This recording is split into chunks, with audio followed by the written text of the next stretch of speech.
En las calles empedradas de Guadalajara, donde el aroma del café recién tostado se mezcla con el bullicio matutino de los mercados, se alzaba imponente el edificio corporativo de Industrias Morales, una empresa familiar que había sido el orgullo de la familia por más de 50 años. Sin embargo, detrás de sus cristales relucientes y su fachada moderna, se escondían secretos que amenazaban con destruir no solo la reputación de la compañía, sino también los sueños de cientos de familias mexicanas que dependían de ella. Miguel Hernández Ramírez, un hombre de 52 años, con manos curtidas por el trabajo honesto, había dedicado los últimos 15 años de su vida a mantener impecables cada rincón de aquel edificio.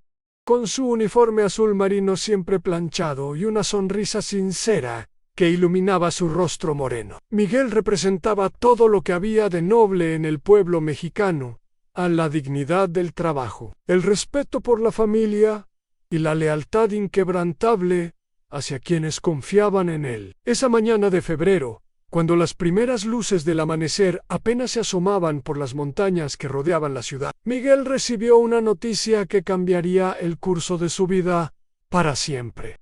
El supervisor de limpieza, don Fernando Gutiérrez, un hombre mayor con bigote canoso y voz temblorosa, se acercó a él con expresión preocupada. Le explicó que debido a recortes presupuestarios, la empresa había decidido modificar los horarios de trabajo del personal de limpieza. A partir de esa misma noche, Miguel tendría que trabajar el turno de madrugada, de 11 de la noche a 7 de la mañana, completamente solo en el edificio de 12 pisos. La noticia cayó como un balde de agua fría sobre Miguel. Durante años había disfrutado de la compañía de sus compañeros, del bullicio diurno de la oficina y de la posibilidad de llegar temprano a casa para ayudar a su esposa María Elena con las tareas domésticas y pasar tiempo con su hija, Sofía, una estudiante universitaria que cursaba el último año de administración de empresas. Sin embargo, la situación económica de su familia no le permitía rechazar el trabajo. Su salario era indispensable para mantener a flote los gastos de la casa y los estudios de Sofía. Esa tarde, mientras el sol se ocultaba detrás de los edificios del centro de Guadalajara, Miguel regresó a su modesta casa en la colonia Santa María, un barrio trabajador donde las casas de una planta se alineaban como soldados en formación, cada una pintada de colores vibrantes que reflejaban el espíritu alegre de sus habitantes. La casa de Miguel, pintada de un amarillo suave con marcos azules en las ventanas, se distinguía por el pequeño jardín que María Elena cuidaba con tanto esmero, lleno de geranios rojos y bugambilias que trepaban por las paredes. Al cruzar la puerta de madera tallada que había heredado de su abuelo, Miguel fue recibido por el aroma familiar de los frijoles refritos y las tortillas recién hechas.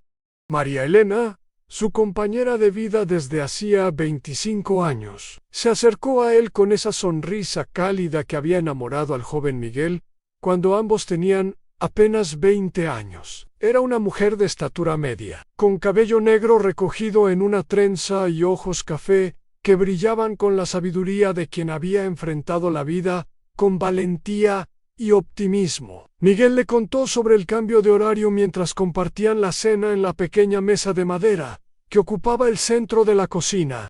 Las paredes estaban decoradas con fotografías familiares y algunos recuerdos de sus vacaciones en Mazatlán. Cuando la situación económica era más holgada, María Elena escuchó en silencio, asintiendo ocasionalmente mientras servía más café en las tazas de barro que habían comprado en Tlaquepaque durante su luna de miel. Sofía llegó poco después, cargando sus libros de la universidad y con esa energía juvenil que caracterizaba a la generación que creía firmemente en un futuro mejor para México.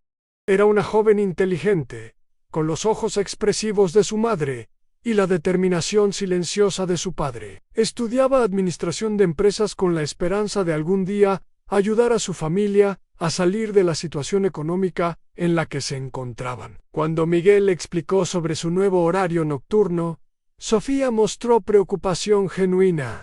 Le dijo que había escuchado rumores en la universidad sobre industrias morales, comentarios susurrados entre compañeros cuyos padres trabajaban en diferentes empresas de la ciudad. Algunos hablaban de problemas financieros, de decisiones extrañas de la gerencia y de empleados que habían sido despedidos sin explicación aparente. Miguel tranquilizó a su familia asegurándoles que él solo se encargaba de la limpieza y que los problemas empresariales no eran de su incumbencia. Sin embargo, en el fondo de su corazón, una pequeña semilla de inquietud comenzó a germinar. Había notado cambios sutiles en el ambiente laboral, en reuniones nocturnas más frecuentes en las oficinas ejecutivas. Empleados que trabajaban hasta muy tarde, documentos que aparecían y desaparecían de los escritorios sin explicación. Esa noche, después de despedirse de su familia con besos y abrazos más largos de lo usual, Miguel se dirigió hacia el edificio corporativo. Las calles de Guadalajara se veían diferentes bajo la luz amarillenta de los faroles. Los mariachis que durante el día llenaban las plazas con su música habían cedido su lugar al silencio nocturno, interrumpido apenas por el sonido lejano de algún automóvil o el ladrido ocasional de los perros callejeros, que buscaban refugio en las esquinas. Al llegar al edificio, Miguel saludó al guardia de seguridad nocturno, un hombre joven llamado Roberto Sánchez, que estudiaba ingeniería durante el día y trabajaba las noches para costear sus estudios. Roberto le entregó las llaves maestras y le explicó los procedimientos de seguridad para el turno nocturno. Le mencionó que ocasionalmente algunos ejecutivos trabajaban hasta muy tarde, pero que generalmente después de las 2 de la madrugada el edificio quedaba completamente vacío, excepto por ellos dos. El ascensor subió lentamente hasta el primer piso, donde Miguel comenzaría su rutina nocturna. El edificio se sentía diferente en la oscuridad, más grande, más misterioso. Los pasillos que durante el día bullían de actividad, ahora se extendían vacíos bajo la luz fluorescente, creando sombras alargadas que parecían moverse con vida propia. La primera semana del turno nocturno transcurrió sin incidentes mayores. Miguel había desarrollado una rutina eficiente. Comenzaba por los pisos inferiores, donde se encontraban las oficinas administrativas y los departamentos de recursos humanos y contabilidad, para luego ascender gradualmente hasta los pisos ejecutivos. Cada noche, entre las 11 y las 12, aún podía escuchar el murmullo de conversaciones provenientes de algunas oficinas, voces que se desvanecían gradualmente conforme avanzaba la madrugada. Durante esos primeros días, Miguel notó algunos detalles que despertaron su curiosidad natural. En el departamento de contabilidad era común encontrar calculadoras encendidas y hojas de cálculos esparcidas sobre los escritorios, como si los empleados hubieran abandonado súbitamente su trabajo. En varias ocasiones se encontró tazas de café aún tibias y ceniceros con colillas recién apagadas, señales de que alguien había estado trabajando hasta muy tarde. En el quinto piso, donde se ubicaban las oficinas de los gerentes de departamento, Miguel comenzó a notar un patrón extraño. Cada noche, al llegar a la oficina del licenciado Carlos Mendoza, el gerente financiero encontraba la puerta ligeramente entreabierta y papeles dispersos por el suelo. La primera vez pensó que había sido un descuido, pero cuando el patrón se repitió noche tras noche, comenzó a preguntarse si no habría algo más detrás de esa aparente desorganización. Una noche, mientras limpiaba los cristales del pasillo del 7º piso, Miguel escuchó voces provenientes de la sala de juntas principal. Era aproximadamente la 1:30 de la madrugada, una hora en la que, según Roberto el guardia, el edificio debería estar completamente vacío, excepto por ellos. Las voces sonaban tensas, agitadas, y aunque no podía distinguir las palabras exactas, el tono de la conversación sugería una discusión acalorada. Miguel se acercó cautelosamente al área, sus zapatos de goma haciendo apenas un susurro sobre el piso de mármol pulido. A través de las puertas de vidrio esmerilado de la sala de juntas, pudo distinguir las siluetas de al menos 3 personas sentadas alrededor de la mesa oval. Una de las voces le resultó familiar, era la del licenciado Fernando Morales, hijo, el director general de la empresa y heredero de la tradición familiar. La conversación se intensificó, y Miguel pudo captar algunas palabras sueltas que lo llenaron de inquietud. Escuchó menciones sobre transferencias irregulares, cuentas en el extranjero, y antes de que la auditoría descubra todo, su corazón comenzó a latir más rápido mientras procesaba la información. Como hombre trabajador y honesto, Miguel tenía un sentido innato de la justicia que se había forjado a través de años de observar las diferencias entre quienes trabajaban duro por su dinero y quienes lo obtenían por medios cuestionables. Decidió retirarse silenciosamente y continuar con sus labores. Pero la conversación había plantado una semilla de preocupación en su mente. Durante las siguientes noches, Miguel comenzó a prestar más atención a los detalles que antes habían pasado desapercibidos. Notó que ciertos empleados del departamento financiero trabajaban horarios irregulares, a menudo quedándose hasta muy tarde, o llegando en horarios inusuales los fines de semana. En casa, durante las comidas familiares, Miguel compartía con María Elena y Sofía algunas de sus observaciones, aunque cuidándose de no revelar detalles específicos que pudieran comprometerlo laboralmente. María Elena, con la sabiduría práctica de una mujer que había criado una familia con recursos limitados, le recordó constantemente que su trabajo era limpiar, no investigar los asuntos de la empresa. Sin embargo, Sofía mostró un interés particular en lo que su padre le contaba.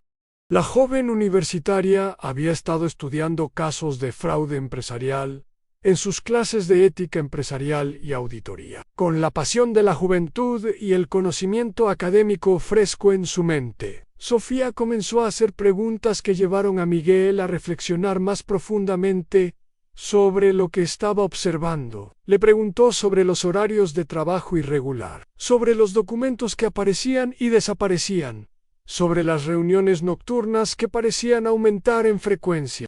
Una noche, mientras cenaban tacos de carnitas que María Elena había preparado con especial cariño, Sofía le sugirió a su padre que mantuviera un registro mental de sus observaciones, no con intención de espiar, sino como una forma de protegerse a sí mismo, en caso de que surgieran problemas legales que pudieran afectar a los empleados de la empresa. La tercera semana de marzo trajo consigo una serie de eventos que cambiarían para siempre la perspectiva de Miguel sobre su trabajo nocturno. Era una noche particularmente fría para la época del año en Guadalajara, con vientos que bajaban de las montañas y hacían susurrar las hojas de los árboles que rodeaban el edificio corporativo. Miguel había comenzado su rutina como siempre, pero esa noche algo en el ambiente se sentía diferente, más tenso, como si el mismo edificio guardara secretos que pugnaban por salir a la luz. Alrededor de las 2 de la madrugada, mientras limpiaba las oficinas del 8º piso, Miguel escuchó el sonido inconfundible del elevador en movimiento. Roberto, el guardia de seguridad, le había mencionado que esa noche no había programadas reuniones tardías, por lo que el sonido del ascensor subiendo le resultó extraño. Detuvo su trabajo y aguardó en silencio, escuchando atentamente los sonidos que provenían del pasillo principal. El elevador se detuvo en el 10º piso, donde se ubicaban las oficinas ejecutivas más importantes de la empresa, incluyendo la del presidente del Consejo de Administración, don Aurelio Morales, el patriarca de la familia que había fundado la empresa. Miguel conocía bien esas oficinas, pues las limpiaba cada noche con especial cuidado, respetando la elegancia de los muebles de caoba y los cuadros de paisajes mexicanos que adornaban las paredes. Decidió subir sigilosamente por las escaleras para averiguar quién había llegado a esa hora tan avanzada. Sus años de experiencia como conserje le habían enseñado a moverse silenciosamente por el edificio. Conocía cada crujido del piso, cada zona que debía evitar para no hacer ruido. Al llegar al 10º piso, pudo ver luz filtrándose por debajo de la puerta de la oficina principal del licenciado Fernando Morales, hijo. Se acercó cautelosamente y pudo distinguir 3 voces diferentes. Una pertenecía inequívocamente a Fernando Morales, hijo, cuyo tono autoritario Miguel había escuchado en numerosas ocasiones durante reuniones diurnas. Las otras 2 voces le eran desconocidas, pero una de ellas tenía un acento que no era mexicano, posiblemente sudamericano, mientras que la tercera hablaba con la cadencia característica de alguien del norte del país. La conversación que Miguel alcanzó a escuchar lo dejó helado hasta los huesos. Fernando Morales estaba explicando detalladamente un plan para transferir fondos de la empresa a cuentas bancarias en el extranjero antes de que una auditoría programada para el mes siguiente pudiera descubrir las irregularidades. Mencionó específicamente que los fondos provenían de contratos gubernamentales que habían sido inflados artificialmente, con precios aumentados hasta en un 300% de su valor real. El hombre de acento extranjero preguntó sobre los empleados que podrían sospechar de las operaciones irregulares. Fernando respondió que la mayoría del personal administrativo había sido mantenido al margen de las transacciones más delicadas, pero que existían algunos empleados del departamento de contabilidad que habían comenzado a hacer preguntas incómodas sobre discrepancias en los libros contables. Lo que siguió llenó a Miguel de una indignación profunda que jamás había experimentado. Fernando Morales comenzó a dictar una lista de nombres de empleados que serían despedidos en los próximos días, supuestamente por recortes presupuestarios, pero en realidad para eliminar testigos potenciales de las irregularidades financieras. Entre los nombres mencionados, Miguel reconoció a varias personas que conocía personalmente: Ann Guadalupe Martínez, una contadora madre soltera que mantenía a 3 hijos pequeños; Roberto Delgado, un auxiliar contable que estaba ahorrando para la boda de su hija; y Carmen Flores, una mujer mayor que faltaba solo 2 años para su jubilación. El tercer hombre, el del acento norteño, sugirió acelerar las transferencias bancarias y liquidar completamente las cuentas problemáticas antes del fin de mes. Mencionó que tenía contactos en instituciones bancarias que podrían facilitar el proceso sin levantar sospechas, a cambio de una comisión del 10% sobre el monto total transferido. Miguel sintió como si el piso se moviera bajo sus pies. La empresa para la cual había trabajado honestamente durante 15 años, la misma que había construido su reputación sobre valores familiares sólidos y compromiso con la comunidad tapatía, estaba siendo saqueada sistemáticamente por quienes deberían protegerla. Pensó en su propia familia, en Sofía estudiando administración de empresas, con la ilusión de trabajar algún día en una compañía respetable, en María Elena, orgullosa de que su esposo trabajara para una empresa tan prestigiosa. La reunión continuó por casi 1 hora más, durante la cual Miguel permaneció inmóvil en el pasillo, escuchando detalles cada vez más perturbadores sobre la magnitud del fraude que se estaba cometiendo. El resto de esa noche, Miguel trabajó como si fuera un autómata, sus manos realizando mecánicamente las tareas de limpieza, mientras su mente procesaba la información devastadora que había escuchado. El peso de lo que había descubierto se sentía como una montaña sobre sus hombros, y cada paso que daba por los pasillos del edificio le recordaba que caminaba por los pasillos de una empresa construida sobre mentiras y corrupción. Cuando finalmente salió del edificio, a las 7 de la mañana, los primeros rayos del sol de Guadalajara se filtraban entre los edificios del centro, pero Miguel no sentía la calidez habitual que le proporcionaba el amanecer. El trayecto a casa le pareció eterno. Cada calle familiar ahora se veía diferente, como si el mundo entero hubiera cambiado durante esa noche. Al llegar a su hogar en la colonia Santa María, encontró a María Elena preparando el desayuno como cada mañana, con esa serenidad que caracterizaba sus movimientos después de tantos años de rutina familiar. El aroma de los huevos rancheros y el café recién molido normalmente lo habría llenado de satisfacción, pero esa mañana apenas pudo esbozar una sonrisa cuando su esposa lo saludó con su beso matutino. María Elena, con la intuición que desarrollan las mujeres que conocen profundamente a sus esposos, notó inmediatamente que algo perturbaba a Miguel. Sus ojos café, siempre tan expresivos, mostraban una preocupación que iba más allá del cansancio normal después de una noche de trabajo. Le preguntó directamente qué había sucedido, pero Miguel, todavía procesando la información y temiendo por la seguridad de su familia, le respondió que había sido una noche particularmente difícil y que necesitaba descansar. Sofía apareció en la cocina pocos minutos después, ya vestida con su uniforme universitario y cargando los libros que la acompañarían durante sus clases del día. La joven, siempre perceptiva, también notó el cambio en el comportamiento de su padre. Durante el desayuno intentó entablar conversación sobre temas ligeros, pero Miguel respondía con monosílabos, perdido en sus pensamientos. Después de que Sofía partiera hacia la universidad y María Elena saliera a hacer las compras del día en el mercado local, Miguel se quedó solo en la casa, pero el sueño no llegaba. Se acostó en la cama matrimonial que compartía con María Elena desde hacía 25 años. Pero cada vez que cerraba los ojos, veía las caras de Guadalupe Martínez, Roberto Delgado y Carmen Flores, los empleados que serían despedidos para encubrir el fraude. Pensó en Guadalupe, que cada día llegaba temprano a la oficina para poder salir puntual y recoger a sus 3 hijos de la escuela.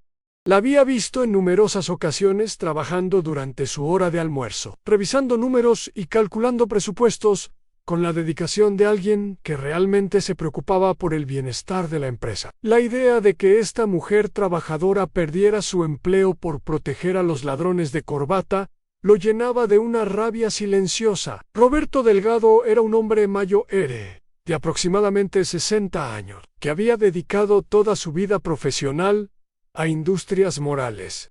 Miguel lo conocía desde sus primeros días en la empresa, cuando Roberto trabajaba como auxiliar en el departamento de recursos humanos. Siempre había sido amable con todos los empleados, sin importar su posición jerárquica, y trataba a Miguel con el mismo respeto que mostraba a los ejecutivos. Saber que faltaban solo 2 años para su jubilación y que ahora perdería no solo su empleo, sino también su pensión, era algo que Miguel no podía aceptar pasivamente.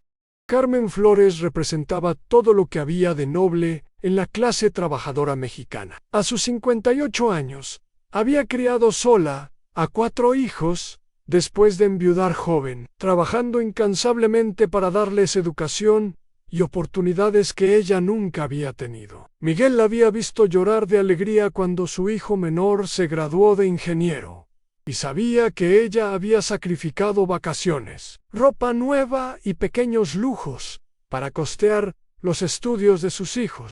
Conforme avanzaban las horas de la mañana, Miguel comprendió que enfrentaba la decisión más difícil de su vida. Podía permanecer callado, conservar su trabajo y permitir que la injusticia siguiera su curso. O podía arriesgar todo lo que había construido durante años para hacer lo correcto. Pensó en las enseñanzas de su padre, un campesino de Michoacán que le había inculcado que la honestidad era más valiosa que cualquier cantidad de dinero.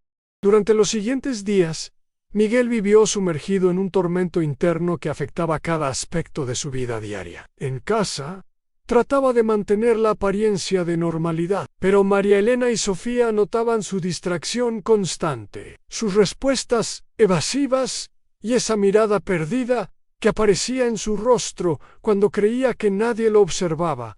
En el trabajo nocturno, cada pasillo del edificio le recordaba la conversación que había escuchado, y cada oficina que limpiaba le hacía pensar en las consecuencias de su silencio o de su eventual acción. Mientras la familia compartía la comida dominical que María Elena había preparado con especial esmero mole poblano, con pollo y tortillas hechas a mano, Sofía mencionó casualmente que en la universidad había comenzado un proyecto de investigación sobre ética empresarial y casos de fraude corporativo en México. Sus profesores les habían pedido analizar casos reales, donde empleados comunes hubieran tenido que tomar decisiones morales difíciles en el ámbito laboral.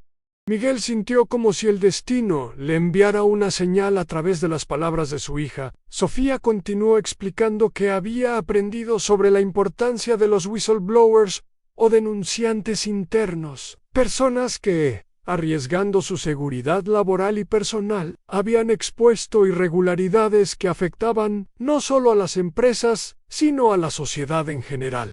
Mencionó casos famosos en Estados Unidos y Europa, pero también ejemplos mexicanos, donde empleados valientes habían desenmascarado esquemas de corrupción. Esa misma noche, durante su turno laboral, Miguel tomó una decisión que cambiaría el curso de los eventos. Decidió documentar sistemáticamente todo lo que pudiera observar o escuchar, no para convertirse en espía, sino para prepararse en caso de que tuviera que tomar una decisión definitiva sobre qué hacer con la información que poseía.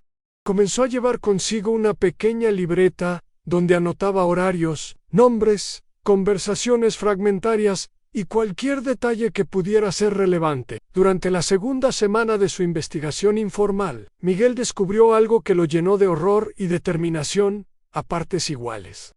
Mientras limpiaba la oficina del licenciado Carlos Mendoza, el gerente financiero encontró en el cesto de basura varios documentos que habían sido parcialmente destruidos, pero que aún conservaban información legible. Con cuidado, reconstruyó algunos de los papeles y descubrió que contenían órdenes de transferencia bancaria por cantidades millonarias hacia cuentas en paraísos fiscales.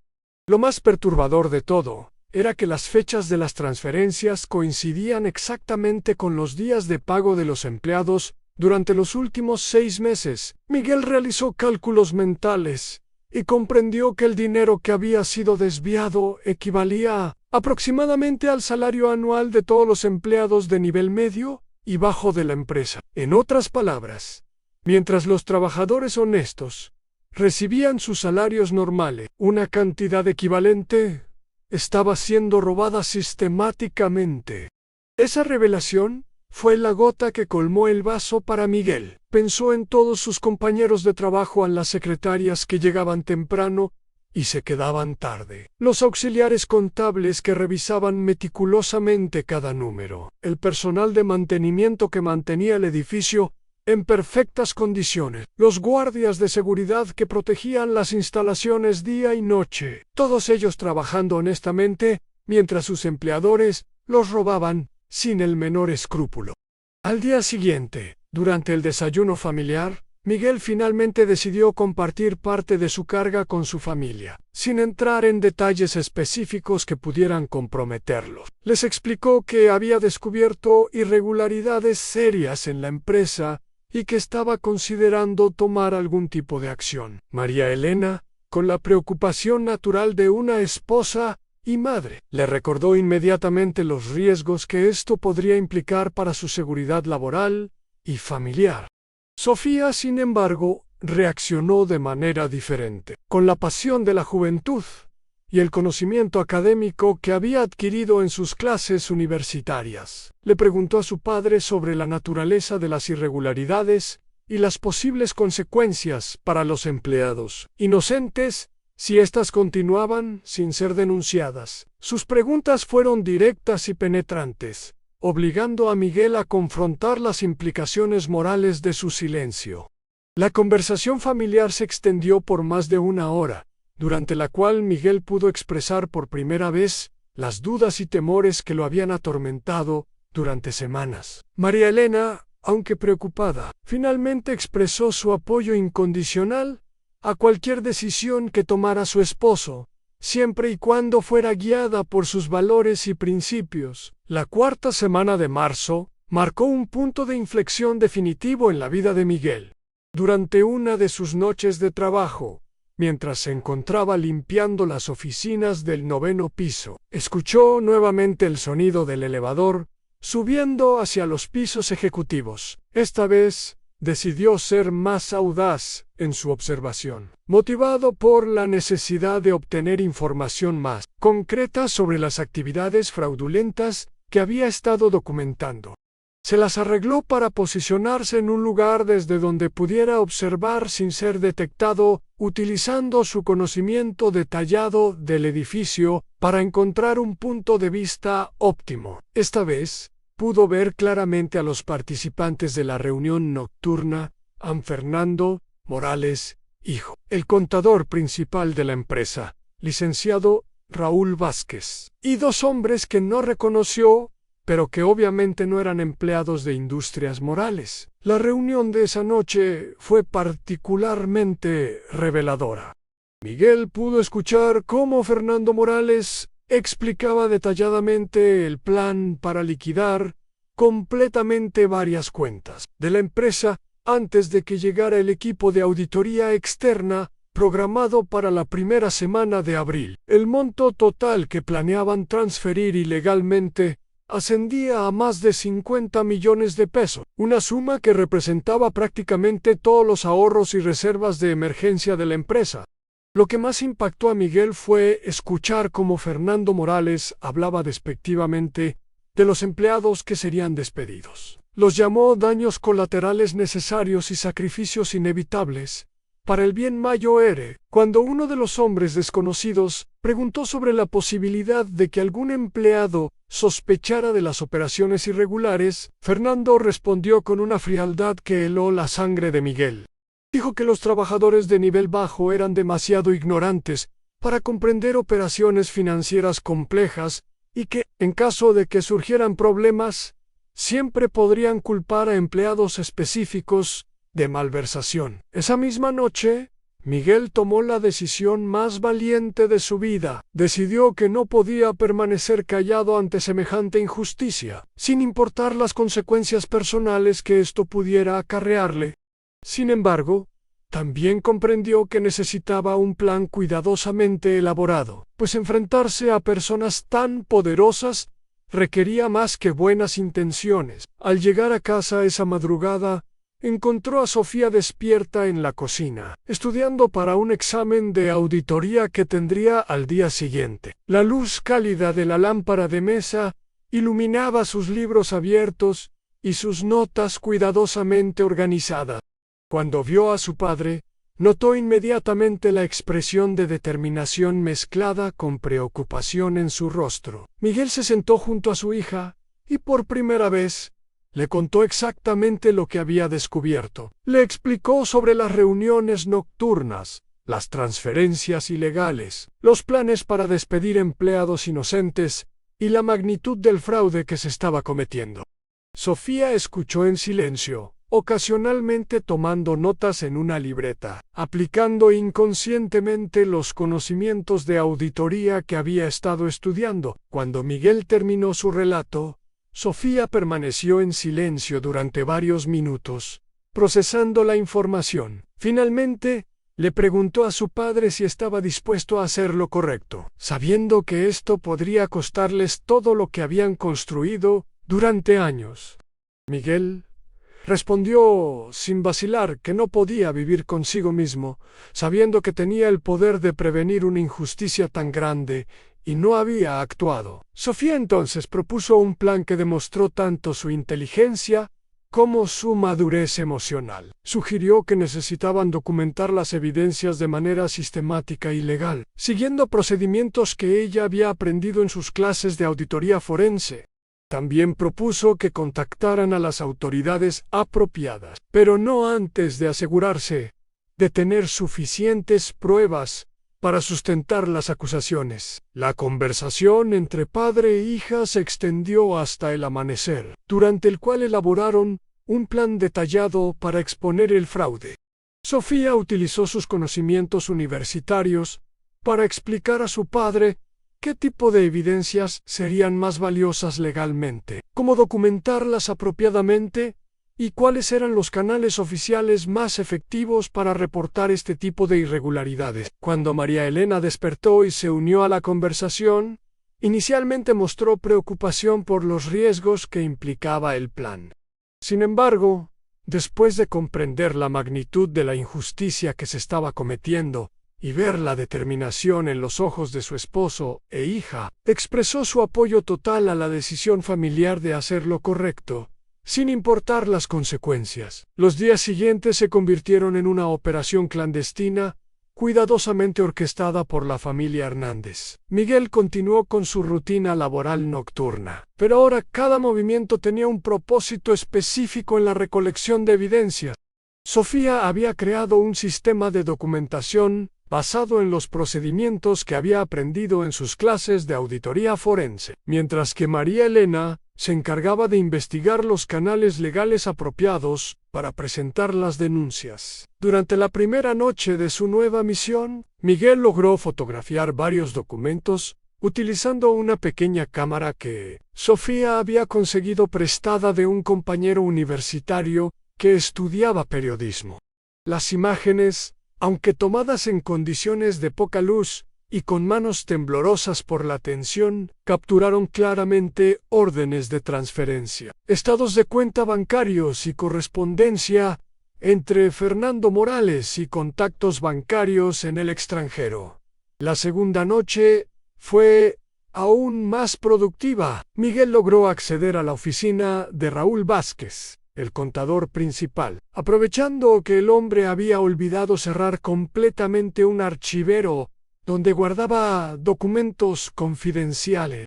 Entre los papeles, encontró registros que mostraban discrepancias enormes entre los reportes financieros oficiales de la empresa y las transacciones reales que se habían efectuado durante los últimos 6 meses. Lo que más impactó a Miguel fue descubrir una lista manuscrita con los nombres de empleados que serían despedidos, junto con las cantidades específicas que cada despido liberaría del presupuesto para facilitar las transferencias ilegales. La lista incluía no solo a Guadalupe Martínez, Roberto Delgado y Carmen Flores, sino a más de 20 empleados adicionales, incluyendo varias madres solteras, trabajadores cercanos a la jubilación y jóvenes que acababan de comenzar sus carreras profesionales en casa. Durante las reuniones familiares nocturnas que se habían vuelto rutinarias, Sofía analizaba meticulosamente cada pieza de evidencia, utilizando los conocimientos que había adquirido en sus estudios. Creó un sistema de clasificación que organizaba las pruebas por tipo de irregularidad, fechas, montos involucrados y personas responsables. Su trabajo era tan detallado y profesional que parecía el producto de un equipo de auditores experimentados. María Elena, por su parte, había contactado discretamente con un primo suyo, licenciado en Derecho, que trabajaba en la Procuraduría General de Justicia del Estado. Sin revelar detalles específicos, le preguntó sobre los procedimientos para denunciar fraudes empresariales y qué tipo de protección existía para los denunciantes. La información que obtuvo fue tanto alentadora como preocupante. Existían mecanismos legales para proteger a los whistleblowers, pero también había riesgos reales de represalias por parte de las personas acusadas. La tercera semana de la operación familiar trajo consigo una revelación que cambió completamente la perspectiva sobre la magnitud del problema. Durante una de las reuniones nocturnas que Miguel había estado observando, escuchó una conversación que reveló que el fraude en Industrias Morales no era un caso aislado, sino parte de una red más amplia que involucraba a varias empresas de Guadalajara y otras ciudades mexicanas. Fernando Morales explicaba a sus cómplices cómo el esquema funcionaba en múltiples compañías simultáneamente, utilizando las mismas técnicas de transferencias ilegales y la misma red de contactos bancarios en el extranjero. Mencionó específicamente que el éxito del plan dependía de mantener las operaciones fragmentadas y aparentemente independientes, para evitar que las autoridades pudieran detectar el patrón general. Esta revelación llenó a Miguel de una sensación abrumadora de responsabilidad. Ya no se trataba solo de salvar a Industrias Morales y sus empleados, sino de exponer una red de corrupción que afectaba a cientos o posiblemente miles de trabajadores mexicanos honestos en múltiples ciudades del país. Esa noche, cuando regresó a casa y compartió la información con su familia, la cocina se llenó de un silencio pesado. Los 3 miembros de la familia Hernández comprendieron simultáneamente que habían descubierto algo mucho más grande de lo que habían imaginado inicialmente. La decisión de actuar ya no era solo una cuestión de conciencia personal, sino un deber hacia la sociedad mexicana en general. Sofía fue la primera en hablar, y sus palabras resonaron con una madurez que superaba sus años. Le dijo a su padre que, independientemente de las consecuencias personales, tenían la obligación moral de asegurarse de que esta información llegara a las autoridades apropiadas. María Elena, aunque visiblemente preocupada por la seguridad de su familia, expresó su acuerdo total con la perspectiva de su hija. La madrugada del 25 de marzo se convirtió en el momento más crucial de toda la investigación clandestina que había estado realizando Miguel. Esa noche, las reuniones secretas en el 10º piso se extendieron más tiempo de lo habitual, y la naturaleza de las conversaciones sugería que se estaban tomando decisiones finales sobre la ejecución del plan fraudulento. Miguel, aprovechando su conocimiento detallado del sistema de ventilación del edificio, logró posicionarse en un conducto de aire desde donde podía escuchar con claridad. Excepcional todo lo que se discutía en la sala de juntas. Lo que escuchó esa noche superó sus peores expectativas sobre la magnitud de la corrupción. Fernando Morales reveló que el plan para liquidar las cuentas de Industrias Morales era apenas el primer paso de una operación mucho más ambiciosa. Explicó que, después de transferir los fondos al extranjero, declararían la empresa en bancarrota fraudulenta, lo que les permitiría cobrar seguros millonarios mientras eliminaban cualquier rastro de las transferencias ilegales. Todos los empleados serían despedidos sin indemnización, bajo el argumento de que la empresa había quebrado por condiciones adversas del mercado. La conversación reveló detalles aún más perturbadores. Fernando mencionó que ya habían comprado propiedades en Costa Rica y Panamá, utilizando parte del dinero robado, y que planeaban establecerse permanentemente en esos países una vez completada la liquidación fraudulenta. Habló despectivamente de los empleados como daños colaterales inevitables, y expresó satisfacción por el hecho de que la complejidad del esquema haría prácticamente imposible que las autoridades mexicanas pudieran recuperar los fondos. Lo que más indignó a Miguel fue escuchar cómo Fernando Morales se burlaba abiertamente de la lealtad de los empleados. Dijo textualmente que esos idiotas han trabajado como burros durante años construyendo una empresa que ahora nos va a hacer millonarios, y que la estupidez de confiar en los valores familiares tradicionales había facilitado enormemente la ejecución del fraude. Miguel también descubrió que el plan incluía el despido inmediato de cualquier empleado que hubiera mostrado curiosidad excesiva sobre las finanzas de la empresa. La lista de empleados problemáticos incluía no solo a contadores y auditores internos, sino también a secretarias que habían hecho preguntas sobre discrepancias en documentos, e incluso a personal de limpieza que había expresado preocupación por trabajar horarios irregulares. Cuando Miguel escuchó su propio nombre mencionado en la conversación, sintió como si el mundo se detuviera a su alrededor. Fernando Morales había notado que alguien había estado moviendo documentos en varias oficinas, y sospechaba que podría ser personal nocturno, con acceso a todas las áreas del edificio, aunque no tenían certeza de que fuera específicamente Miguel. Habían decidido reemplazar a todo el personal de limpieza nocturno como medida preventiva. Esa revelación significaba que Miguel tenía muy poco tiempo para actuar antes de perder su trabajo y, posiblemente, su seguridad personal. La urgencia de la situación se intensificó cuando escuchó que las transferencias finales estaban programadas para ejecutarse durante el fin de semana siguiente, aprovechando que los bancos procesan menos transacciones durante los días no laborales, lo que reduciría las posibilidades de detección inmediata. Al regresar a casa esa madrugada, Miguel encontró a Sofía esperándolo con una expresión de preocupación que reflejaba la gravedad de la situación. Su hija había pasado la noche investigando en Internet sobre procedimientos legales de emergencia y había contactado con varios profesores universitarios que tenían experiencia en casos de fraude corporativo. La información que Sofía había recopilado era alentadora, pero también desalentadora. Por un lado, existían mecanismos legales para reportar fraudes de manera urgente, incluyendo líneas directas con la Procuraduría General de la República y la Comisión Nacional Bancaria y de Valores. Por otro lado, la efectividad de estos mecanismos dependía enormemente de la calidad de las evidencias presentadas y de la capacidad de las autoridades para actuar con rapidez. María Elena se unió a la conversación matutina con noticias igualmente mixtas. Su primo abogado le había explicado que casos de esta magnitud generalmente requerían investigaciones extensas que podían durar meses o incluso años, tiempo que no tenían disponible considerando la urgencia de la situación.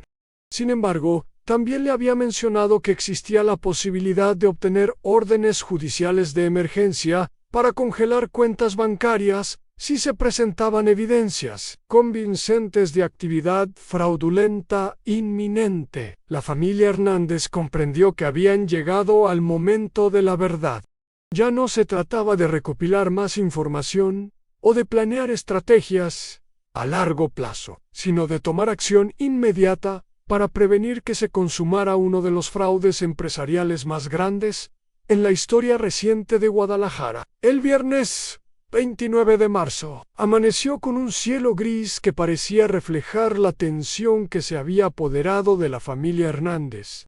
Era el día que habían elegido para poner en marcha su plan de denuncia, sabiendo que el fin de semana siguiente sería cuando Fernando Morales y sus cómplices ejecutarían las transferencias finales que liquidarían completamente a Industrias Morales. Sofía había preparado meticulosamente toda la documentación durante la noche.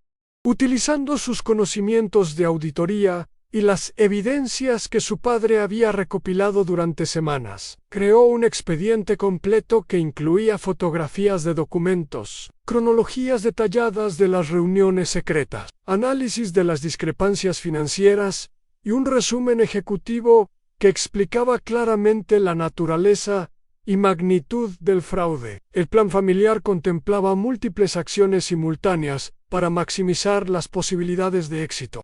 Miguel presentaría la denuncia formal ante la Procuraduría General de Justicia del Estado, mientras que Sofía contactaría con medios de comunicación locales para asegurar que la información se hiciera pública en caso de que las autoridades no actuaran con la rapidez necesaria. María Elena, por su parte, se encargaría de contactar con organizaciones de derechos laborales que podrían proporcionar apoyo legal y protección para la familia. A las 8 de la mañana, Miguel se dirigió hacia las oficinas de la Procuraduría, ubicadas en el centro de Guadalajara. El trayecto en autobús le pareció eterno. Cada parada le recordaba la magnitud de lo que estaba a punto de hacer. Llevaba consigo una copia completa de todas las evidencias, organizadas en carpetas que Sofía había etiquetado con la precisión de una auditora profesional.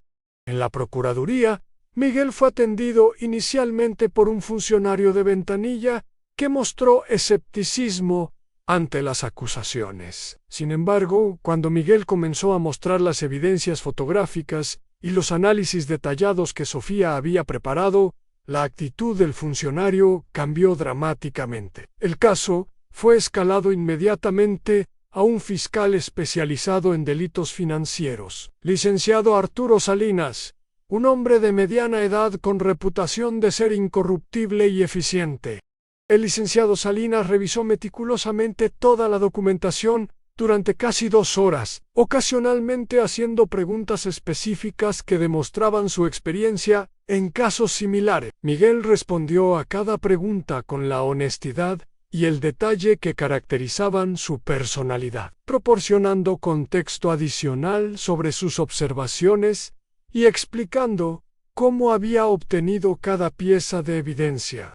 Lo que más impresionó al fiscal fue la calidad del análisis financiero que Sofía había preparado. Los cálculos eran precisos, las conexiones entre diferentes transacciones estaban claramente establecidas y las conclusiones estaban respaldadas por evidencias sólidas. El licenciado Salinas comentó que raramente había visto una denuncia ciudadana con un nivel de documentación tan profesional. Mientras Miguel estaba en la Procuraduría, Sofía ejecutaba su parte del plan contactando con periodistas de investigación de los principales medios locales. Su estrategia era presentar la información como un caso de estudio sobre corrupción empresarial que podría interesar a reporteros especializados en temas financieros y de justicia social. El primer contacto fue con Carmen Rodríguez, una periodista de investigación del periódico El Informador, conocida por sus reportajes sobre corrupción en Jalisco. Carmen mostró interés inmediato cuando Sofía le explicó los aspectos básicos del caso, especialmente cuando mencionó la magnitud de los fondos involucrados y el número de empleados que serían afectados. La segunda llamada fue a Roberto Castillo, un reportero de televisión de Canal 44, especializado en investigaciones sobre fraudes empresariales. Roberto había ganado reconocimiento nacional por sus reportajes sobre corrupción en grandes corporaciones, y su reputación por verificar meticulosamente sus fuentes le daba credibilidad especial a sus investigaciones. Ambos periodistas solicitaron reunirse con la familia Hernández para revisar las evidencias de primera mano. Las citas fueron programadas para esa misma tarde, lo que significaba que la información podría ser publicada durante el fin de semana, precisamente cuando Fernando Morales planeaba ejecutar las transferencias finales. Por la tarde, cuando Miguel regresó de la Procuraduría, trajo noticias alentadoras. El fiscal Salinas había decidido actuar inmediatamente, solicitando órdenes judiciales de emergencia para congelar todas las cuentas bancarias de Industrias Morales y prohibir cualquier transferencia de fondos hasta que se completara una investigación completa. También había ordenado vigilancia discreta sobre Fernando Morales y sus principales cómplices. Sin embargo, el fiscal también había advertido a Miguel sobre los riesgos personales que enfrentaba. Le explicó que personas involucradas en fraudes de esa magnitud podrían intentar intimidar o silenciar a los denunciantes, y le recomendó tomar precauciones especiales para proteger la seguridad de su familia durante los próximos días. El sábado por la mañana, la familia Hernández despertó con la sensación de que el mundo había cambiado durante la noche. Las noticias del fraude en Industrias Morales habían sido publicadas simultáneamente en El Informador y transmitidas en los noticieros de televisión, generando una conmoción inmediata en toda la ciudad de Guadalajara. Carmen Rodríguez había trabajado toda la noche para verificar la información proporcionada por la familia Hernández, contactando con fuentes independientes en el sector bancario y con empleados actuales y anteriores de Industrias Morales. Su artículo, publicado en la primera plana del periódico, llevaba el titular: Emplido Nacterno descubre fraude millonario que amenazaba con destruir empresa Tapatía y dejar sin empleo a cientos de trabajadores. Roberto Castillo, por su parte, había preparado un reportaje televisivo que se transmitió durante el noticiero matutino de Mayo R. Audiencia en Jalisco.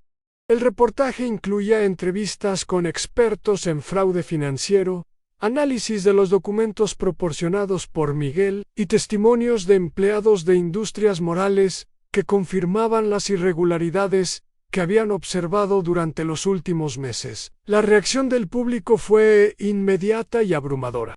El teléfono de la familia Hernández sonó constantemente durante toda la mañana, con llamadas de periodistas adicionales empleados de Industrias Morales, que querían agradecer a Miguel por su valentía, y organizaciones civiles que ofrecían apoyo legal y protección. Sin embargo, no todas las reacciones fueron positivas. Aproximadamente a las 10 de la mañana, Miguel recibió una llamada telefónica amenazante de una voz masculina que no reconoció.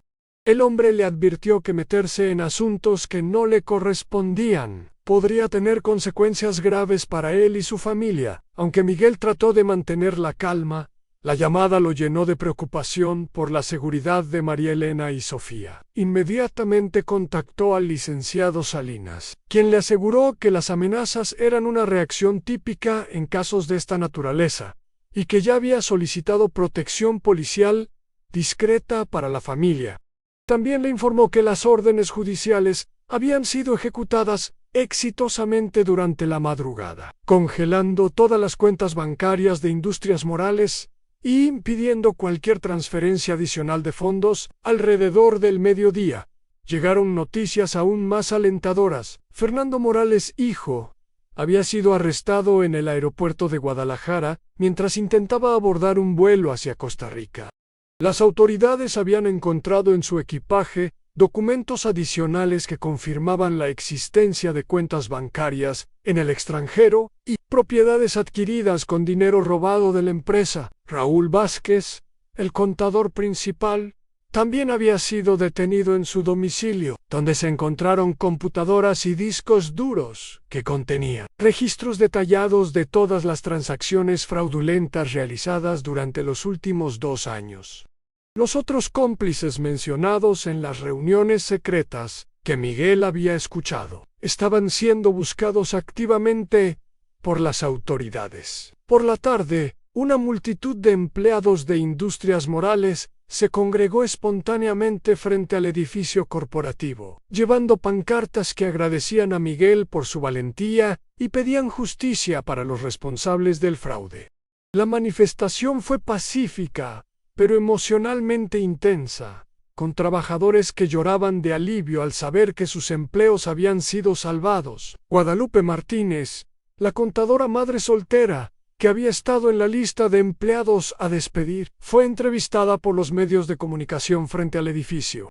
Con lágrimas en los ojos, expresó su gratitud hacia Miguel y su familia, explicando que el descubrimiento del fraude no solo había salvado su empleo, sino también el futuro de sus 3 hijos pequeños. Roberto Delgado, el auxiliar contable cercano a la jubilación, compartió una perspectiva similar.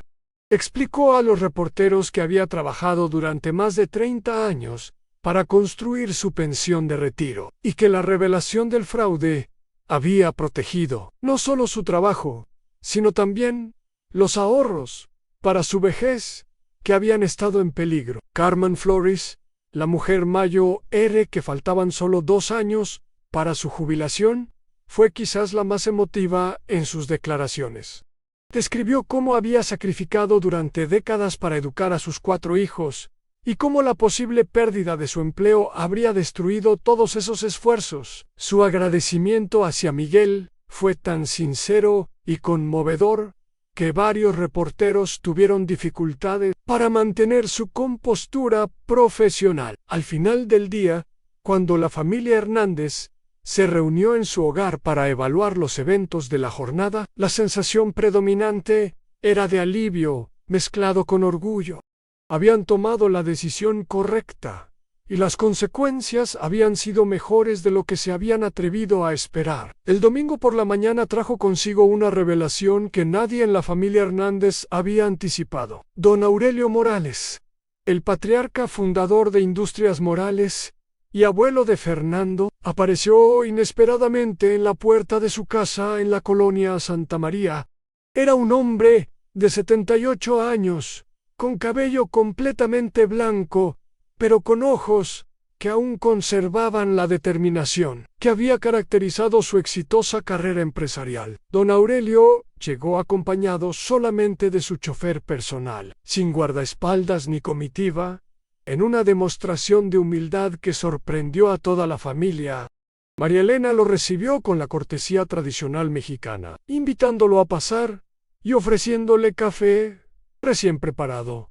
A pesar de la tensión obvia de la situación, el anciano empresario explicó que había estado completamente ajeno a las actividades fraudulentas de su nieto. Había confiado plenamente en Fernando para manejar las operaciones diarias de la empresa, manteniendo él únicamente un rol ceremonial como presidente del Consejo de Administración.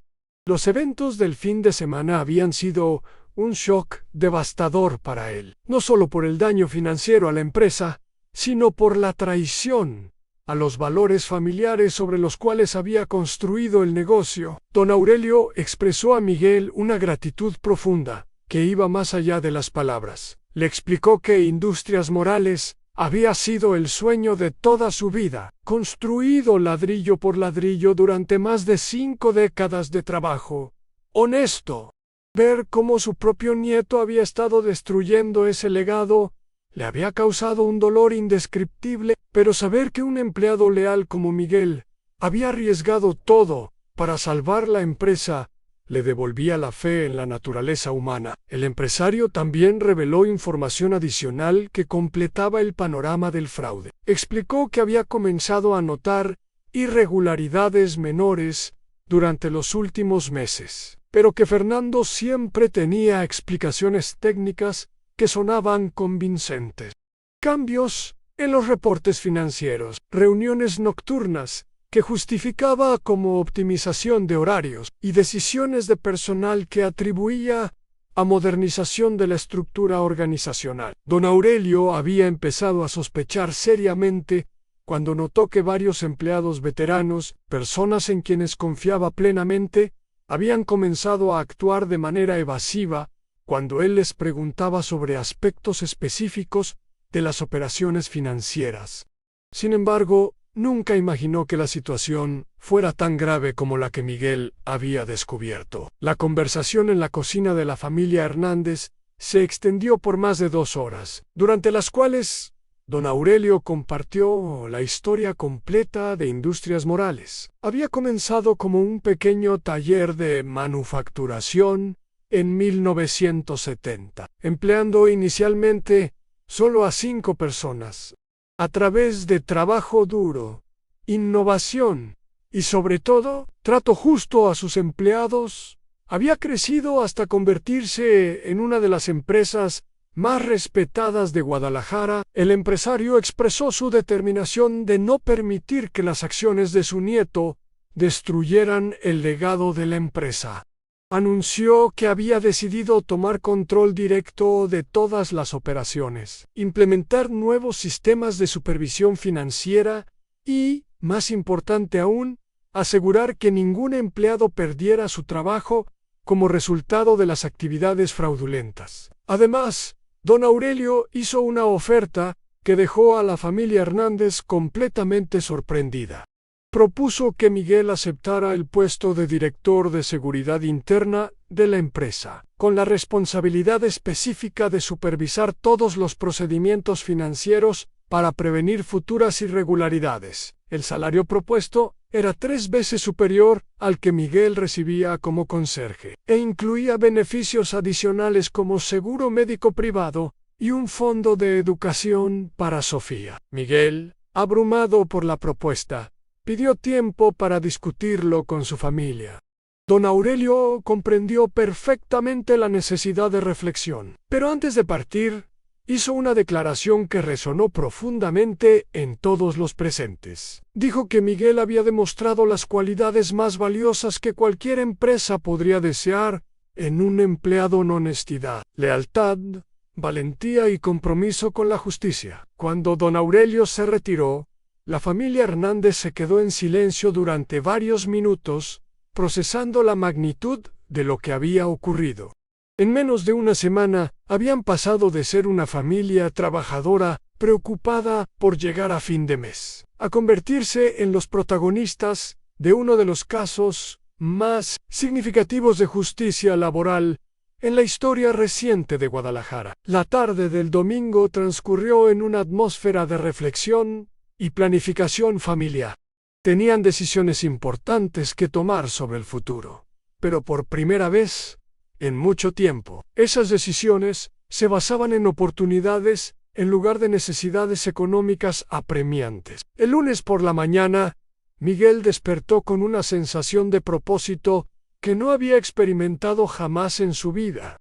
Era el día en que tendría que tomar la decisión más importante de su carrera en aceptar o rechazar la oferta de don Aurelio Morales de convertirse en director de seguridad interna de Industrias Morales. Durante el desayuno familiar, que se había convertido en el momento sagrado donde la familia Hernández tomaba todas sus decisiones importantes, María Elena, Sofía y Miguel analizaron cuidadosamente todas las implicaciones de la propuesta. No se trataba solo de un cambio de trabajo, sino de una transformación completa de sus vidas y su posición social en Guadalajara.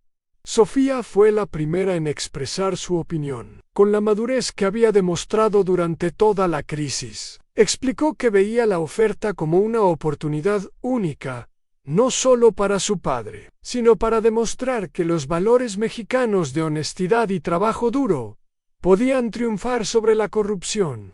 Le dijo a Miguel que había visto cómo su valentía había inspirado a cientos de empleados y que ahora tenía la responsabilidad de usar esa influencia para crear un cambio positivo, duradero. María Elena, con la sabiduría práctica que la había guiado durante 25 años de matrimonio, expresó una perspectiva diferente pero complementaria. Le recordó a su esposo que siempre había sido un hombre de principios, y que esta oportunidad le permitiría aplicar esos mismos principios en una posición donde podría proteger a otros trabajadores de futuras injusticias. Sin embargo, también le advirtió sobre la responsabilidad que implicaba aceptar un puesto de tanta confianza. Miguel escuchó a su familia con el corazón lleno de gratitud por tener mujeres tan sabias y valientes a su lado. Reflexionó en voz alta sobre cómo su vida había cambiado completamente en menos de un mes. Había comenzado marzo como un simple conserje nocturno, preocupado por conservar su trabajo, y ahora se le ofrecía la oportunidad de convertirse en guardián de la integridad de una de las empresas más importantes de Jalisco. La decisión final llegó cuando Miguel recordó las caras de Guadalupe Martínez, Roberto Delgado y Carmen Flores durante la manifestación del sábado. Sus lágrimas de gratitud y alivio le habían mostrado que su acción había tenido un impacto real en la vida de personas concretas. Si aceptaba el puesto de director de seguridad interna, podría asegurar que ningún otro empleado tuviera que pasar por la angustia de ver su sustento amenazado por la corrupción de sus superiores. A las 10 de la mañana, Miguel se dirigió hacia el edificio de Industrias Morales para dar su respuesta a don Aurelio. El trayecto fue completamente diferente a todos los viajes anteriores que había hecho a ese lugar. Ya no era el conserje humilde que llegaba silenciosamente por la puerta trasera, sino un hombre que caminaba con la cabeza en alto, sabiendo que había hecho lo correcto y que había cambiado el curso de la historia de la empresa. Al llegar al edificio, fue recibido por decenas de empleados que habían llegado temprano específicamente para saludarlo y agradecerle personalmente. La escena fue emocionalmente abrumadora. Secretarias, contadores, auxiliares administrativos, personal de mantenimiento, guardias de seguridad, todos formando una línea informal para estrechar la mano del hombre que había salvado sus empleos. Don Aurelio lo esperaba en su oficina del 10º piso, la misma área donde Miguel había escuchado las conversaciones que habían desencadenado toda la secuencia de eventos. La ironía de la situación no pasó desapercibida para ninguno de los dos hombres. El anciano empresario se levantó de su escritorio cuando Miguel entró, un gesto de respeto que conmovió profundamente al trabajador. La conversación fue breve pero significativa. Miguel aceptó formalmente el puesto de director de seguridad interna, pero estableció condiciones específicas que reflejaban sus valores y su compromiso con la justicia social. Pidió que se implementara un programa de capacitación en ética empresarial para todos los empleados, desde los niveles más altos hasta los más bajos. También solicitó la creación de un canal de denuncia anónimo que permitiera a cualquier empleado reportar irregularidades sin temor a represalias. Don Aurelio aceptó inmediatamente todas las condiciones propuestas por Miguel.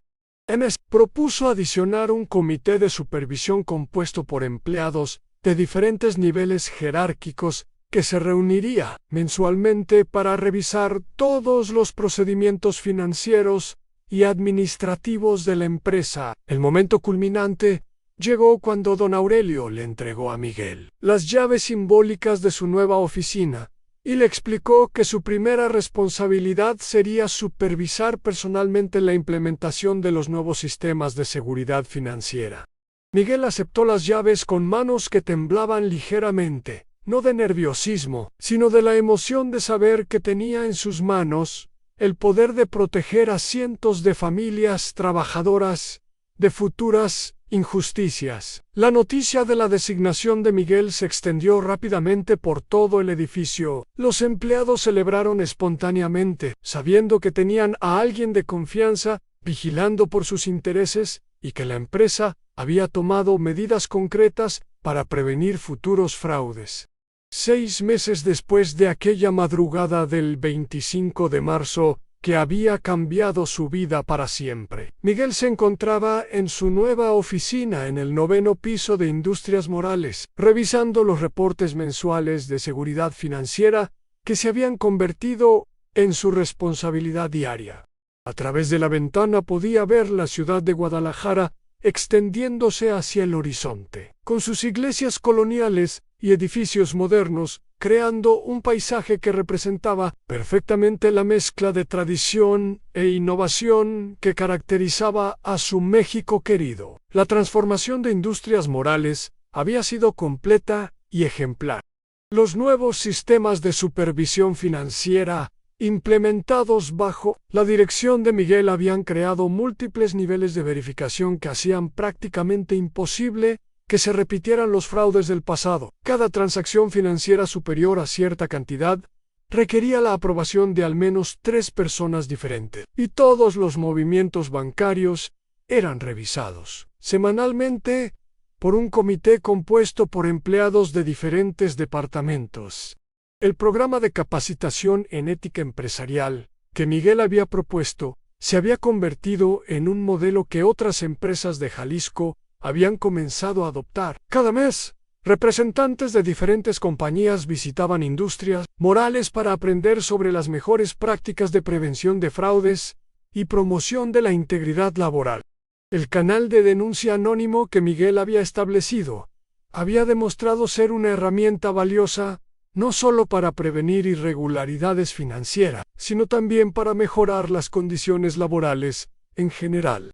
Los empleados habían reportado desde problemas de seguridad industrial hasta sugerencias para mejorar la eficiencia de los procesos administrativos, creando un ambiente de participación y colaboración que había elevado significativamente la moral y productividad de toda la empresa. Guadalupe Martínez había sido promovida a supervisora de contabilidad, un reconocimiento a su dedicación y conocimiento técnico que anteriormente habían pasado desapercibidos.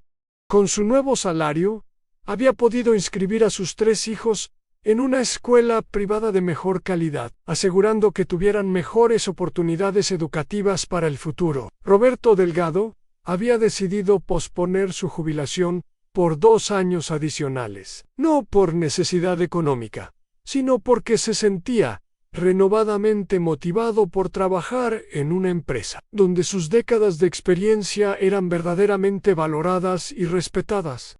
Don Aurelio le había otorgado el título de consultor senior, permitiéndole compartir su conocimiento con las nuevas generaciones de empleados. Carmen Flores había sido designada como coordinadora del programa de bienestar de empleados, un puesto especialmente creado para aprovechar su experiencia natural como consejera y mediadora entre compañeros de trabajo. Su oficina se había convertido en el lugar donde los empleados acudían no solo para resolver problemas laborales, sino también para recibir apoyo durante dificultades personales. En el ámbito personal, la vida de la familia Hernández había experimentado cambios igualmente positivos. Sofía había completado su carrera de administración de empresas con honores académicos y había sido contratada inmediatamente por una firma de auditoría prestigiosa que había quedado impresionada por su papel en el descubrimiento del fraude en Industrias Morales. Su tesis de licenciatura sobre el papel del empleado común en la prevención de fraudes corporativos había sido publicada en una revista académica especializada. María Elena había decidido retomar sus estudios interrumpidos décadas atrás y se había inscrito en un programa de educación para adultos con el objetivo de obtener su certificado de preparatoria. Con la estabilidad económica que proporcionaba el nuevo puesto de Miguel, por primera vez en años, tenía el tiempo y los recursos para perseguir sus propios sueños educativos. La familia había podido mudarse a una casa más grande, en una colonia de clase media, pero habían elegido permanecer en Santa María, en la misma calle, donde habían vivido durante años. Su nueva casa, pintada ahora de un azul cielo con marcos blancos, se había convertido en un símbolo de esperanza para todo el vecindario, demostrando que era posible ascender socialmente, manteniendo los valores y las raíces comunitarias. Miguel había establecido una tradición de visitar mensualmente su antigua área de trabajo nocturno, no por nostalgia, sino para mantener contacto con el personal de limpieza que continuaba laborando en esos horarios. Quería asegurarse de que comprendieran la importancia de su trabajo y que se sintieran valorados como parte integral de la empresa. Los casos legales contra Fernando Morales, hijo y sus cómplices habían concluido con sentencias ejemplares que incluyeron tanto prisión como la restitución completa de los fondos robados. Esta historia nos demuestra que cada uno de nosotros, sin importar nuestra posición en la vida, tiene el poder de generar cambios extraordinarios cuando actuamos guiados por nuestros principios y valores. Miguel Hernández no era un superhéroe ni tenía poderes especiales. Era simplemente un hombre trabajador que decidió hacer lo correcto cuando se enfrentó a una injusticia. ¿Cuántas veces en nuestra vida diaria observamos situaciones que sabemos que están mal, pero decidimos guardar silencio por comodidad o miedo? ¿Cuántas oportunidades perdemos de ser la diferencia positiva que alguien más necesita desesperadamente? La valentía no siempre requiere grandes gestos heroicos. A veces, la mayor valentía se encuentra en las decisiones cotidianas de defender lo correcto, de proteger a los más vulnerables, de mantener la integridad cuando sería más fácil mirar hacia otro lado. Miguel nos enseña que el cambio verdadero comienza con una sola persona dispuesta a arriesgar su comodidad personal por el bienestar de otros. Su historia nos recuerda que los valores mexicanos de solidaridad, justicia y trabajo honesto siguen siendo las fuerzas más poderosas para construir una sociedad mejor. Si esta historia te ha inspirado, te invito a reflexionar sobre tu propia vida. ¿Qué injusticias has observado que podrías ayudar a corregir? ¿Qué talentos y oportunidades tienes que podrías usar para beneficiar a tu comunidad? Recuerda que suscribirse a nuestro canal te mantendrá conectado con más historias que celebran la grandeza del espíritu humano y la fuerza transformadora de hacer lo correcto. No te pierdas nuestro próximo video, donde exploraremos otra historia extraordinaria de personas comunes que eligieron ser extraordinarias en momentos cruciales de sus vidas. Porque al final del día, todos tenemos dentro de nosotros la capacidad de ser héroes en la vida de alguien más.